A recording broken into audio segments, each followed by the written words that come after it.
Hey, Brent here from Older Home Specialists, and we kind of came up out of our area for a job here. Hey, morning, Vince. We got a job going on here in Santa Cruz. The guy really needed our help. He already had a whole system put in, and they botched the whole thing badly. So we're redoing it. So you can see I got kind of a little mini warehouse set up over here. We got all our stuff. I had to make a couple trips down. We got stuff everywhere. So what we got going on is we're going to be running. The guy gets flooded from the street right here, just flooded. He already had his house jacked up. He doesn't want to mess around. He wants it fixed right. So we're going to run a French drain. They're going to put a new asphalt driveway in. So they're going to have a channel drain running along so I can kind of catch it right there. You can see how that just dips down. And then we're going to run a French drain and a solid drain side by side. The solid's going to hook into the channel drain running off the driveway. Then we're going to have French drain running all the way along here, an open perimeter French drain. So this is the first portion of it. This is a pretty good sized job. He went ahead and did a lot of the digging and got a lot of it done for us, but they got all that dirt right there. And you know, when you're doing that, the best thing to do is just get the dirt out right away. Now they're gonna have to put plywood over that to make sure the new French drain don't get all messed up. Might as well just get rid of your dirt first thing. So we got Charlie back here. He's finishing the prep coming along this way. It's gonna wrap up around this little structure right here. Now over here on the front, morning, brother. So over here, what we're going to do is we're going to tie in the downspout, get a couple catch basins running along the house here, and then also, because this all slopes this way, so then we're going to have another French drain right here. So this would be more like a curtain French drain closer to the house, just a little leg of it, 20 feet right here. All that's going to tie together right here.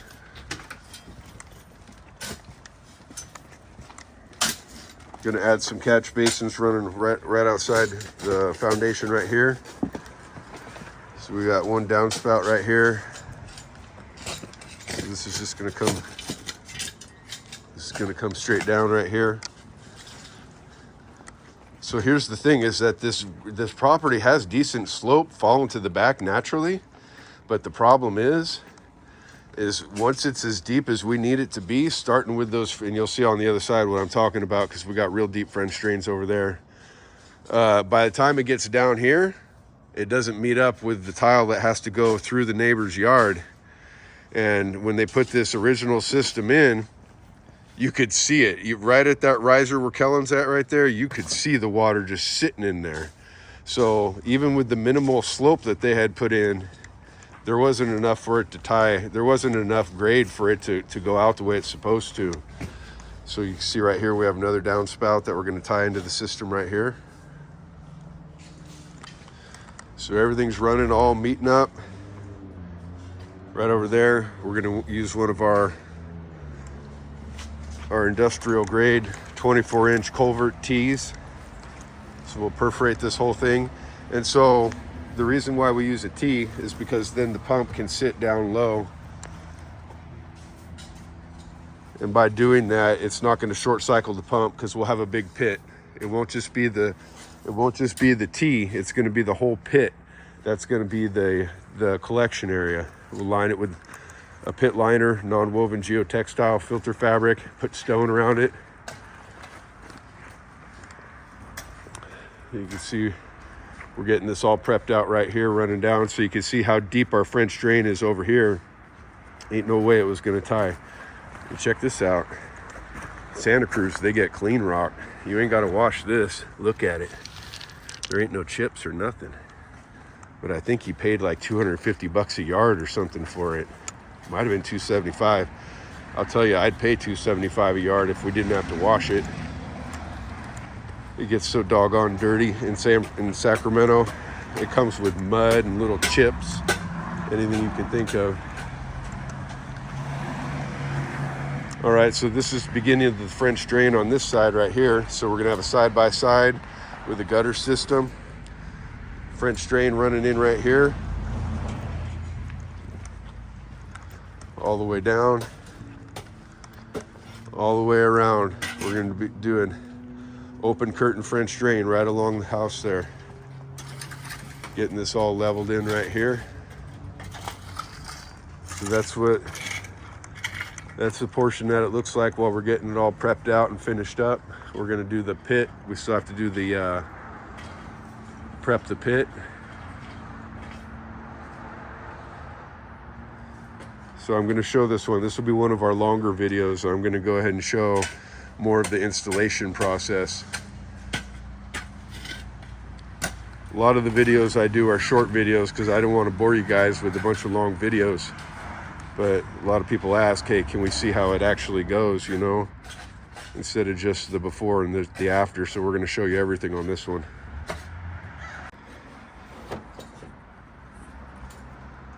All right, so we're sizing in our leaf filters here. Charlie's cutting it up where it needs to be.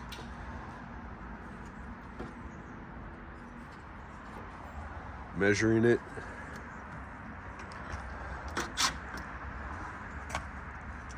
When we do these, we usually like to have them drop in, you know, right a couple inches in. Don't set them in too shallow, but you don't want it too far where it runs into the plastic filter either. So he's got it down perfect.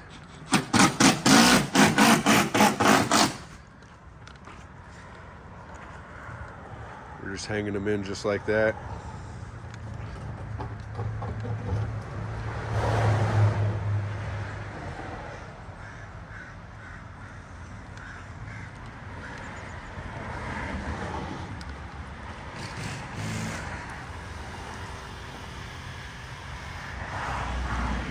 Yeah, we're in Santa Cruz right now.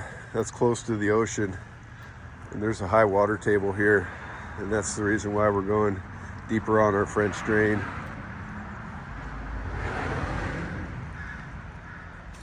I had another client call up that I talked to about 10 minutes from here. And he's got a spring that comes up in his backyard.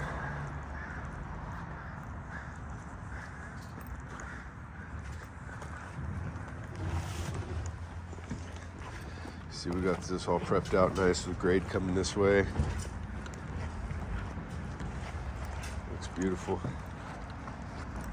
We're gonna have a downspout right here.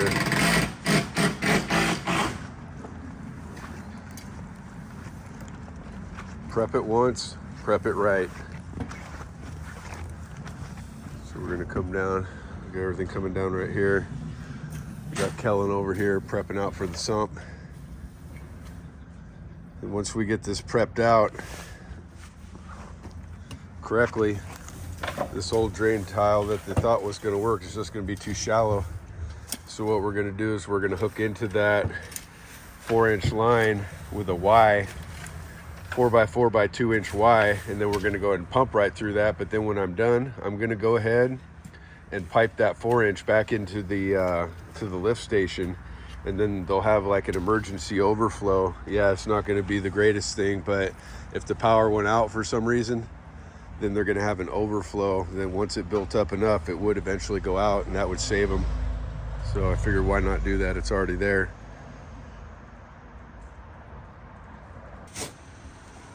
All right, so over here on the front of the house, you can see one problem here. Those vents are so low. They are really low on the bottom side of the house here. And so what we're going to do is we're going to make sure that the drain that runs through is even lower. And then we're going to go ahead and set our catch basins near the house like that. But then we're going to bevel the dirt away from the house. So we're planning on that level that you see right there, roughly. We're gonna compact it, and then it's gonna come down with a bevel leading towards these catch basins we're gonna put in.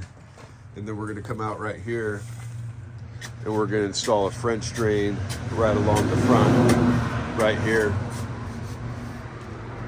So that was one problem that this house always had, is that the vents were so doggone low. So that's how we're going to fix that.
All right, we're ready to lay some pipe here.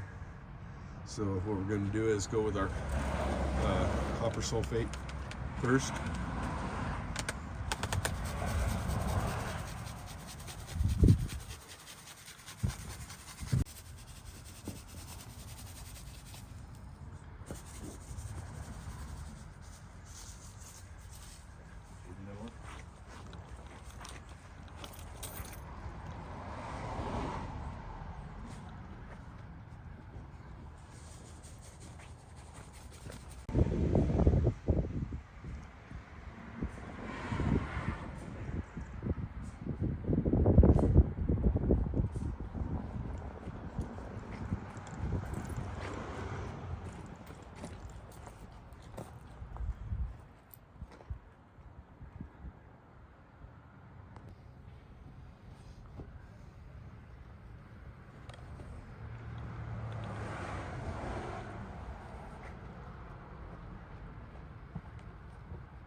That looks good.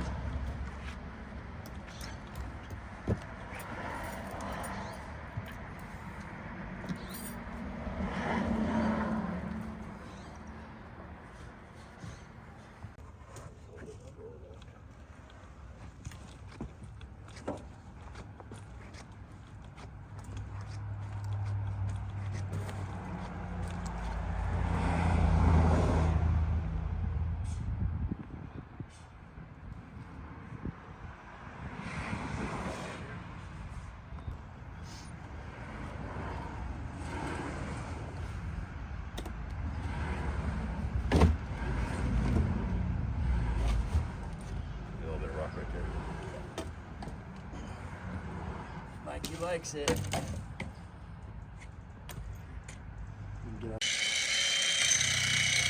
All right, next morning,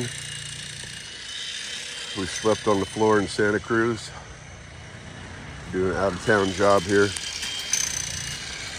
So you can see we got this prepped out here.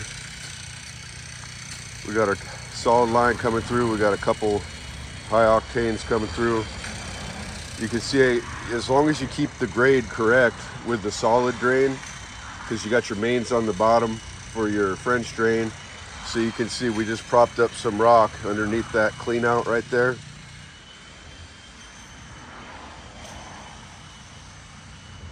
So that's gonna ride on top of those. We're gonna add some more high octane in just a minute.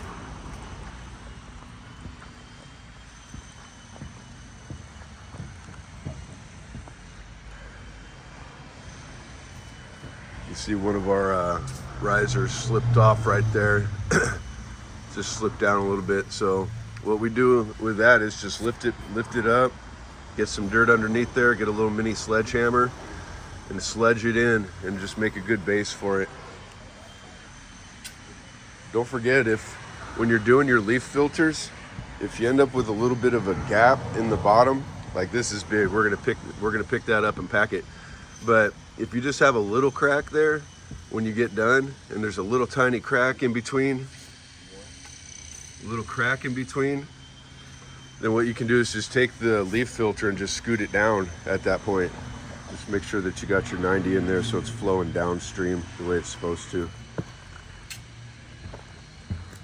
So we got all this prepped out here. French drain coming down here.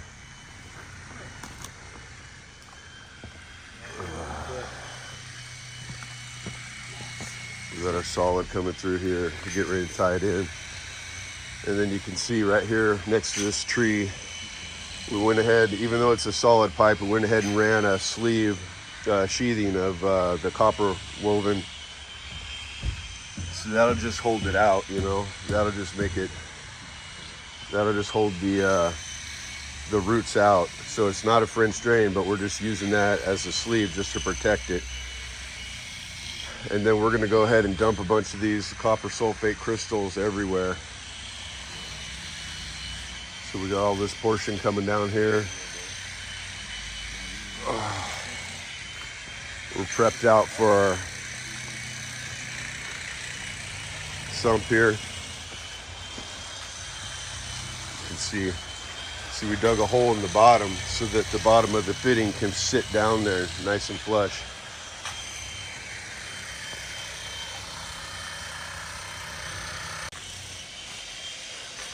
So this is a good view of the street right here. Here's what happens. Water floods in right here. Water floods in, that's higher right there, and it just dumps in here. This is Santa Cruz, California. It's a high water table here. We're right near the ocean. So what I did is I created a French drain coming along the front here to capture everything that it can. I recommended they put in a channel drain right here to catch it, but the owner says, and the asphalt guy says they think it's not necessary, so whatever they think is fine. But I would have preferred a channel drain right here and then tie it in to go down, but I guess we're not doing that. So he's just gonna slope all the concrete, all the asphalt going that way, and then put a berm over here. This house got jacked up, and he spent like $140,000 getting the foundation fixed on this. So the new asphalt's gonna come up to here. They're gonna put a berm right here, and then I put a curtain French drain right here in the front, just in case, because I want to plan for the worst.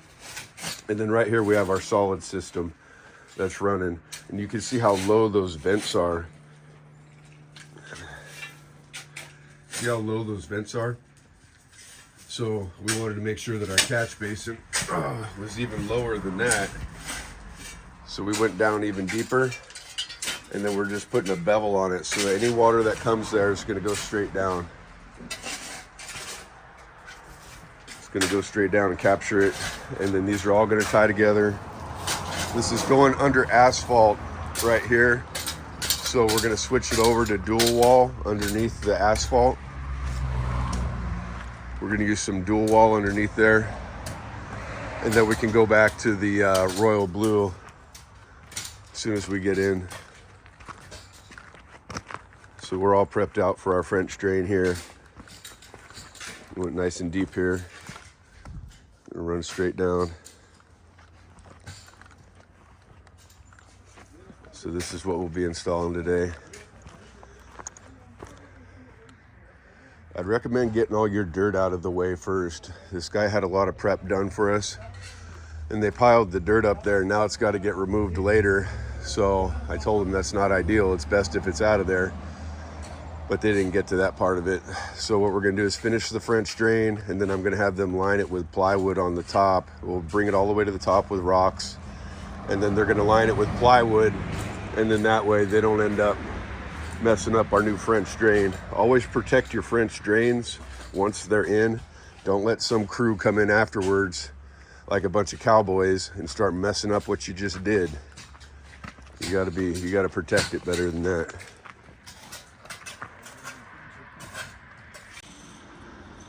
All right, so you can see here where the copper non-woven I have as a shield, but I went ahead and I dumped copper sulfate on the inside as well, all the way down in this area.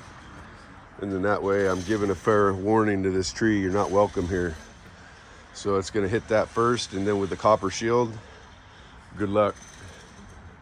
They're not coming in.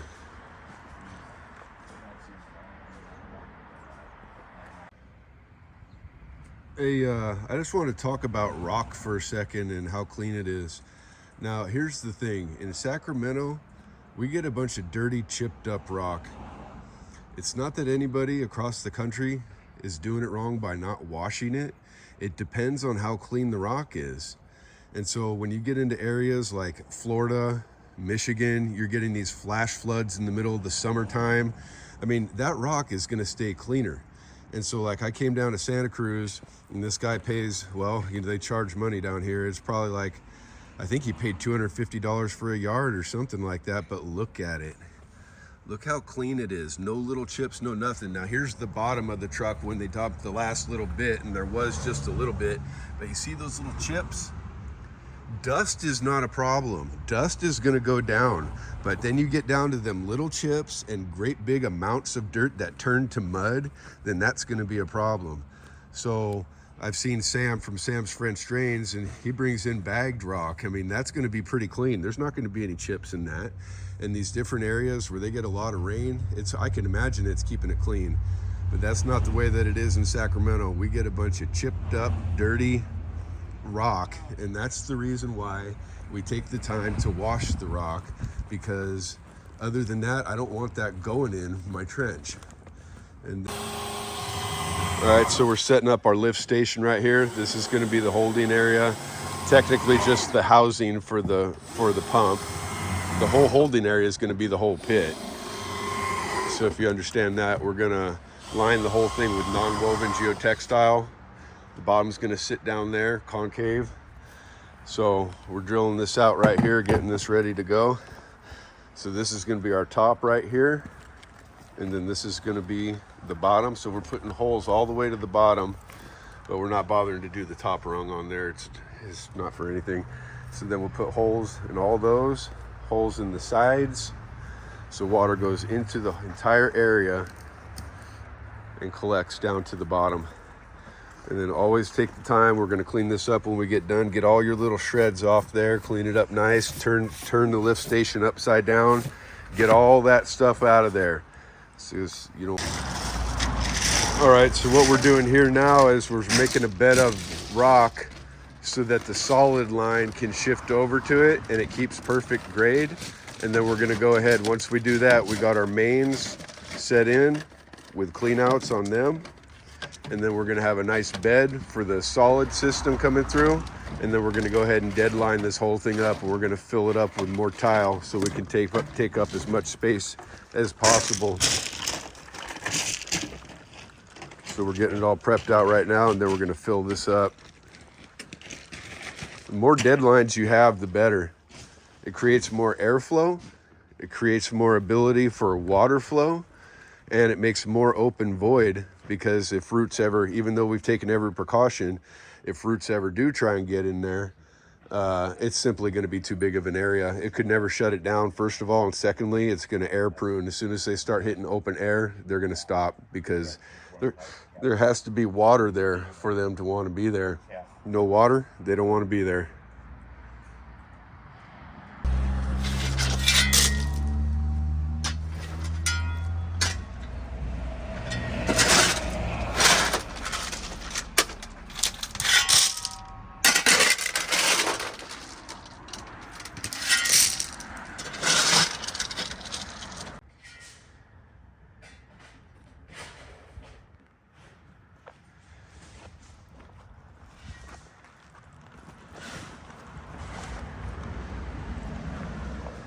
All right, mains on the bottom.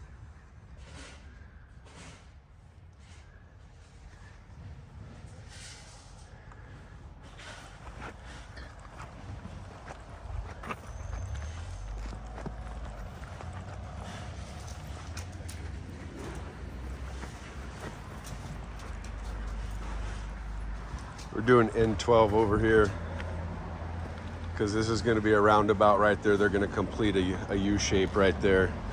So that's why we ran N12 underneath there.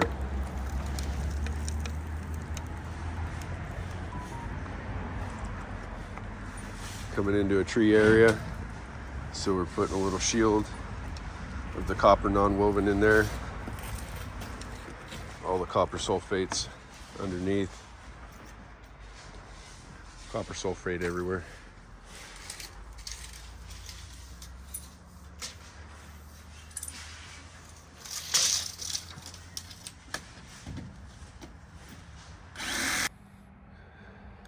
By the way, just a little advice: when you're putting that copper sulfate in the ground, be careful not to breathe it. You should probably wear a mask or something when you're doing something like that, because it tends to get airborne.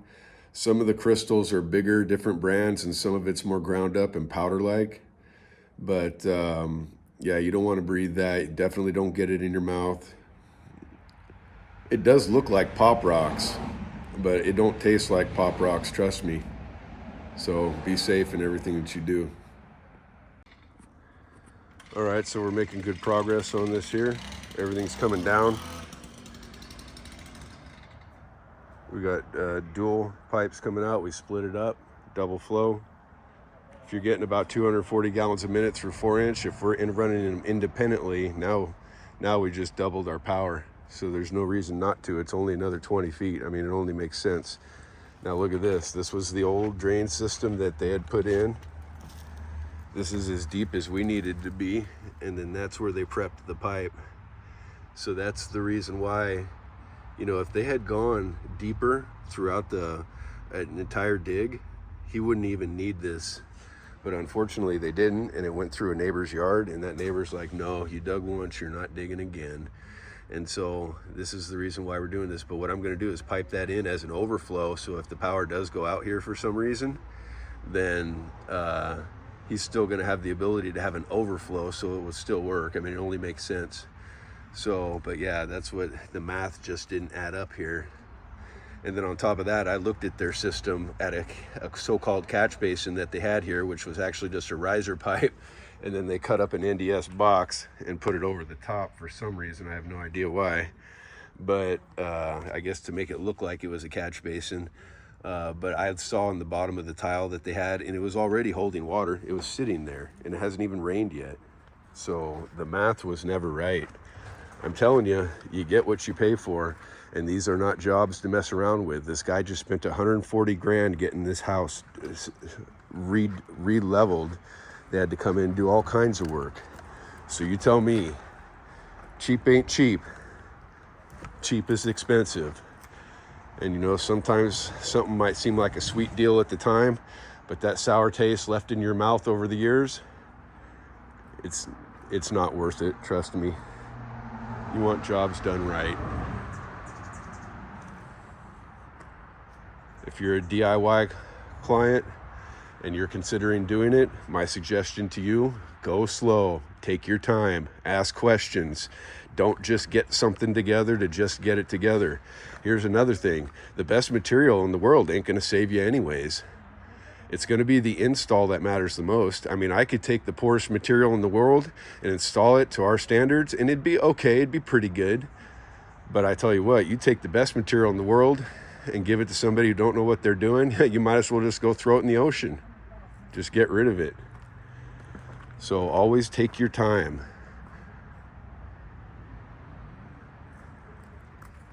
Slow and steady is going to win the race. So you can see we put the shield up here around this tree right here as well. Obviously copper sulfate on everything. Everything's taped up nice. We got our leaf filter right here. N12 dropping down. Beautiful. We got our vents on here to help break siphon. So the last thing that we're going to do on this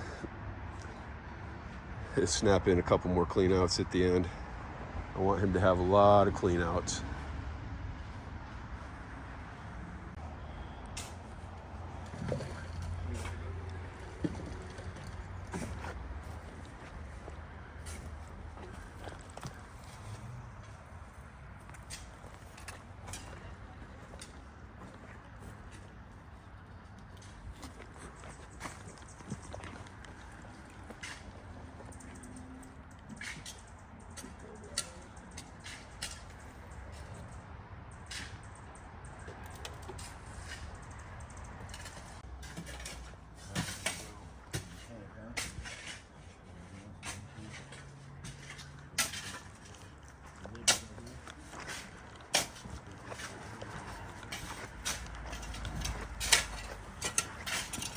Good job, guys.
All right, when we got down to the bottom of the rock, it ended up being a little bit dirty right at the bottom. And what I was gonna say was show you guys, these are the wheelbarrows we use.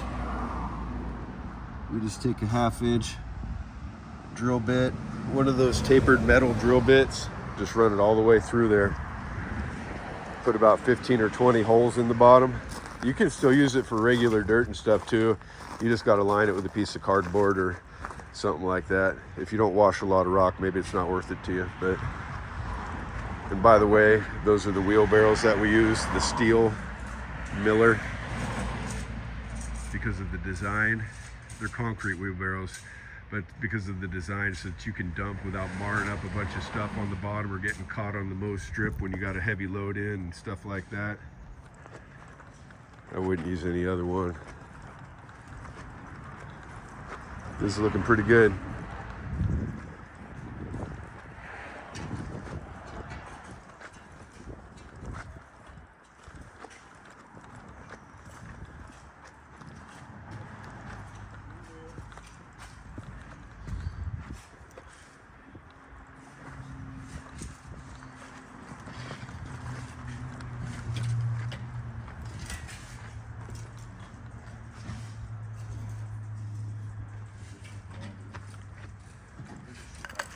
It's a pretty big job.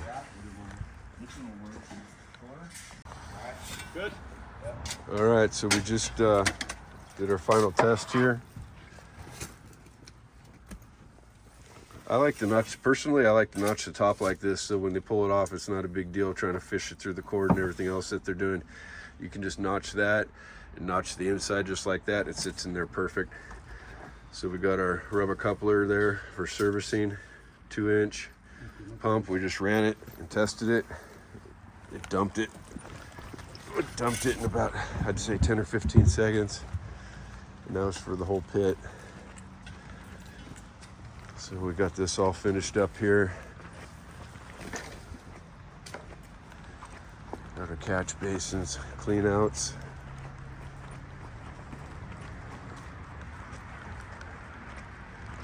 It's kind of nice on this job because there wasn't a bunch of stuff that we had to tear up, like concrete or grass or anything like that.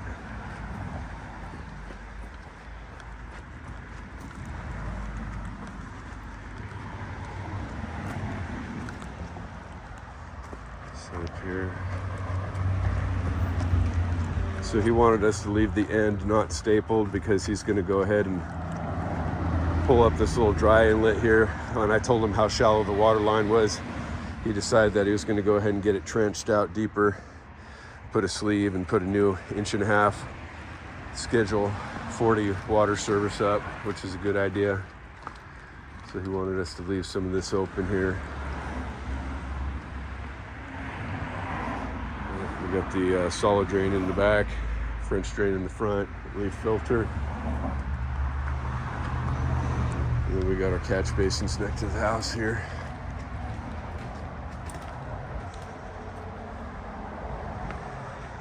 Below the vents. We made sure that those were below those low vents. It had dirt stacked up there for all these years. You can see what it did to the siding. So anytime someone's coming up behind, like this asphalt guy's coming to do the driveway and he's gonna have siding, I told him, you take plywood, 3/4 inch plywood. First of all, line the French drain with plastic. Then when you're done, because like he's gonna have to take a little bit of that dirt off. And I said, line it with plastic first, then go with cut some strips of plywood, then go with more plastic, and then have the first 12 inches or so along it. Have that done by hand, and then they could go with the Bobcat after that, level it. You can see this, the asphalt this is level with the asphalt and it drops off here. And he's gonna put pavers here. But now we have this great French drain right here. So he's just gonna put 1% grade, just going right towards the French drain. And then I recommend that he do is just on the edge right there, the foundation, he's just gonna take a masonry bit with a demolition hammer and just chip every 12 inches, just a little bevel going off there so that it gets the water off there. We got all our Leaf filters in, clean outs. He ran out of rock. He supplied all the rock here for us, but he ran out. So that's the reason why he's gonna have his guys come back and finish putting the rock, but we wanted to get it all stitched up in place. So all that was done, they couldn't mess that up. Leaf filter. Clean out. Leaf filter. Catch basin clean out.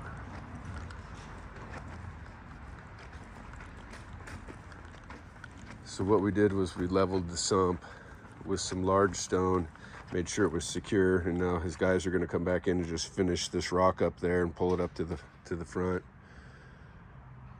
Clean outs right at the end.